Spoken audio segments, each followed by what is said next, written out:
«12 πρωτότυπα χειροποίητα κοστούμια που σχεδίασε η Χόλι Γουάντιγκτον για το Poor Things, τη βραβευμένη ταινία του Γιώργου Λάνθιμου, παρουσιάζονται στην εντυπωσιακή έκθεση που φιλοξενείται στο Μουσείο Μπενάκη στο Κολονάκι. Είναι η πρώτη έκθεση με κινηματογραφικά κοστούμια που φιλοξενείται στο δραστήριο μουσείο και γίνεται σε συνεργασία με την Searchlight Pictures. Η ταινία βασίζεται στο μυθιστόρημα του Alasdair Gray και εξιστορεί την πορεία της Bella Baxter, μιας νέας γυναίκας που επαναφέρει στη ζωή ο ευφιέστατος και ανορθόδοξος επιστήμονας Dr. Godwin Baxter. Ανυπομονώντας να μάθει και να βιώσει όλα όσα έχει να προσφέρει η ζωή, η Bella το σκάει με έναν επιδέξιο και διεφθαρμένο δικηγόρο σε μια τρελή περιπέτεια ανά της υπήρους. Απαλλαγμένη από τις προκαταλήψεις της εποχής της, η Bella αφοσιώνεται στο σκοπό της να αποτελέσει πρότυπο για την ισότητα και την απελευθέρωση. Το Poor Things τιμήθηκε πέρυσι με το Χρυσό Λέοντα στο Φεστιβάλ Κινηματογράφου της Βενετίας, ενώ στην ταινία απονεμήθηκαν ακόμα 4 βραβεία Όσκαρ και 5 βραβεία BAFTA. Η ενδυματολόγος Χόλι Γουάντιγκτον τιμήθηκε τόσο από την Αμερικανική όσο και από τη Βρετανική Ακαδημία Κινηματογράφου για αυτήν την ευρηματική ευφυή δουλειά της. 3 years ago you were here in Athens for Poor Things. What did Γιώργος Λάνθιμος ask of you for this film? I think he wanted a creative response. I think he didn't ask for anything very specific. He wanted a response to the story, but he wanted to think big and not to treat it as a period drama. It is a bit scary when you don't quite know which, you know, exactly how it's going to pan out. You know, it's more straightforward if you know that there's a period in time that you're working towards, or you know, you're trying to recreate modernity. It's a different way of working. It's a way of working that you know, it's more theatrical. It's more like what, you know, might happen in an opera or in, you know, in a theatre piece. So yeah, I really relished the opportunity. How was your collaboration? It was good. It was lots of meetings, lots of conversation, but very you know, both sort of he you know, he's a very good director, isn't he? I mean, he sort of steers this big ship around and you know, just gently nudges you in different directions. So you know, everything was discussed, you know, all of the fabric choices, all of the ideas, the shapes, everything was, you know, he had his eyes on everything and we had conversations about everything, but not in a sort of blocky way, always, you know, moving it forward and gently steering this ship around, I guess. What is your opinion of him and of his cinematic universe? I really like his work, and you know, that's why it was such a thrill to get to work with him.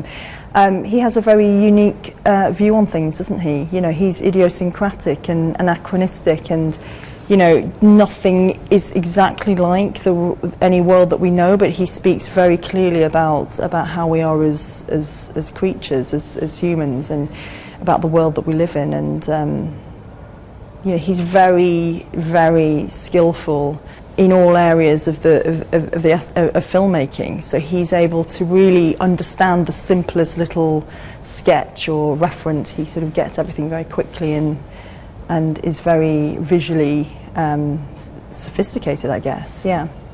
What was the biggest challenge you faced in creating these costumes for Poor Things? The biggest challenge was definitely trying to tell her story. So, you know, Bella Baxter had to go through I had to support the story of her evolution from being a young child through to being a, you know, fully formed human. You know, she's at medical school by the end, she's taking her exams.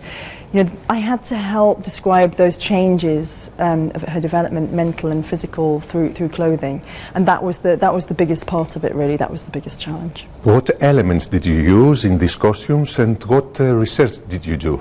The research is always a really great part of the work. You know, I think all costume designers just love doing it. It's, you know, I was pulling from, you know, starting with the late 19th century, actually looking at what, you know, what people wore, and also then looking at early 20th century fashion and, you know, the fashion that the futurists were coming up with, you know, to find Baxter's character, and looking at space age fashion. You know, this is a sci-fi film, and Yorgos didn't want it to look like a sci-fi film as we know it. He didn't want it to look like a period film. So I had to use all these different, all of this research to try and sort of find a sort of quality that was unique to Poor Things. I looked at a lot of art. I always look at a lot of art. I looked at lots of textures, lots of botanical drawings from the 19th century, you know, to arrive at these textures. German Expressionism, that's where the colours came from.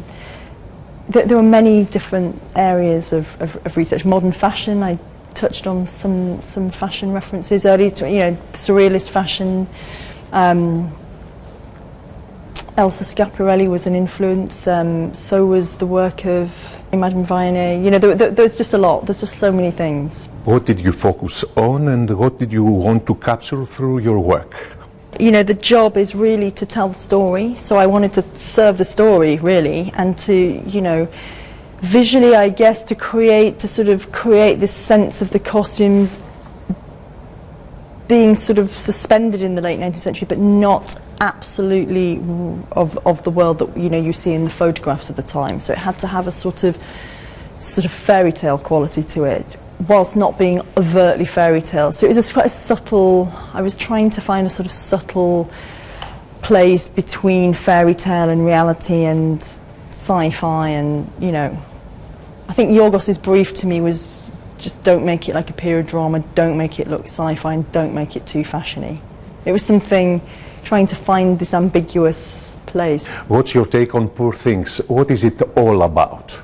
I think it's about, I think it's sort of about the madness of the world that we live in, the way that we construct ourselves, our societies, the way that we, and also looking at the world, you know, as it was, not just now. I think it speaks a lot about how we are now, and it's by sort of setting it in the 19th century, he really sort of picked a period where the patriarchy is, you know, really demonstrated in every aspect of life, in the way that people are dressed. You know, there are these really separate ways that men and women dress, you know, even like splitting up how you dress for in the evening, in the morning, you know, for different times of day. So it was quite a sort of rich time to choose, you know, this is when the book is set, so it's quite a fitting time to pick.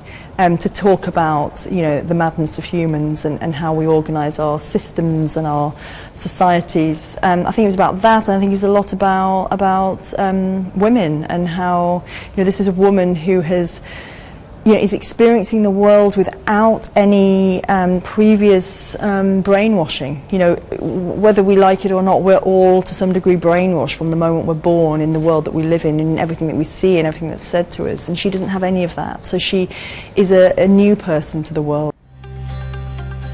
Η έκθεση Poor Things στα Κοστούμια παρουσιάστηκε πέρσι στο Barbican Center του Λονδίνου. Το Μουσείο Μπενάκη δίνει την ευκαιρία στο κοινό να θαυμάσει από κοντά τα εξαιρετικά κοστούμια της πολυβραβευμένης διεθνούς κινηματογραφικής παραγωγής και να ανακαλύψει τη φαντασία και τη γοητεία που έχει η τέχνη του ενδύματος. Η έκθεση στο Μουσείο Μπενάκη διαρκεί μέχρι τις 29 Σεπτεμβρίου.